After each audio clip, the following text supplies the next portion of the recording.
एक बार लोकेश मुनि जी अगर आपके पास आऊं, स्वामी जी मुझे ये बताइए, हम अलग अलग सभ्यताओं की बात कर रहे हैं यहाँ पर, और आज के समय में अयोध्या का एक राम मंदिर जब बनकर तैयार होता है तो वो भारत की लोकतांत्रिक ताकत भी दिखाता है, संवैधानिक ताकत भी दिखाता है कि दो समुदाय कई वर्षों तक एक कानूनी लड़ाई लड़कर उसके बाद जिस तरह फैसला आया उसके बाद मंदिर निर्माण हुआ। तो एक लोकतांत्रिक और संवैधानिक जो तस्वीर है भारत की वहां उकरते हैं, और एक जो सनातनी सभ्यता है जिसकी जो भारत की पहचान है उसको दूसरे देशों तक पहुंचाने का भी एक बेड़ा यहां पर दिखता है जो भारत से ही उठती है और दूसरे देशों तक पहुंचती है। लोकेश मुनि जी।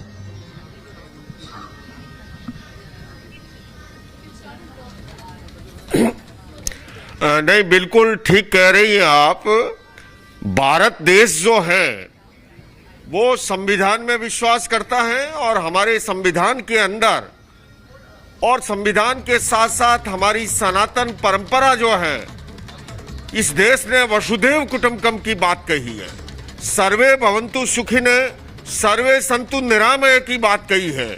और इस मंदिर की भी अगर खासियत देखें, मैं सुचिता जी ये कहना चाहूँगा, कुछ समय पूर्व ही मैं अबू धाबी गया था COP28 क्लाइमेट चेंज की ग्लोबल सेमिनार में भाग लेने के लिए, और मुझे स्वामीनारायण परंपरा ने आमंत्रित किया था। मंदिर को मैंने बनते हुए देखा है, और आप देखेंगे इस मंदिर में जहां पर जमीन जो है एक मुस्लिम शासक ने दी है, तो दूसरी तरफ आप देखेंगे कि लैंड का जो आर्किटेक्ट जो है वो एक क्रिश्चियन परंपरा से है, इसका जो निर्देशक है वो जैन परंपरा से है, प्रोजेक्ट मैनेजर जो है वो सिख परंपरा से है, और मैं कहूँ इसका निर्माता कंपनी जो है पारसी है, और इसका निर्माण जो करा रहा है हमारा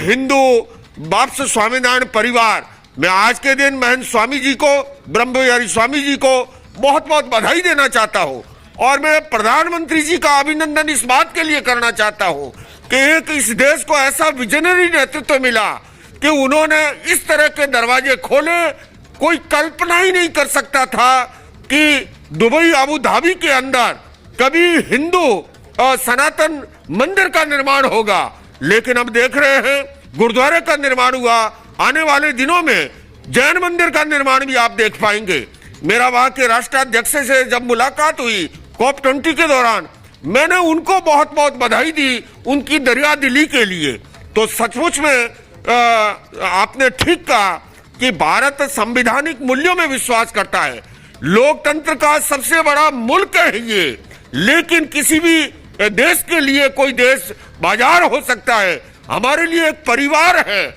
और यही हमारी भारत की संस्कृति है, वसुधैव कुटुंबकम की, यही हमारी सनातन की संस्कृति है, यही हमारा इस देश का संदेश है। और आप देखेंगे इस मंदिर के अंदर,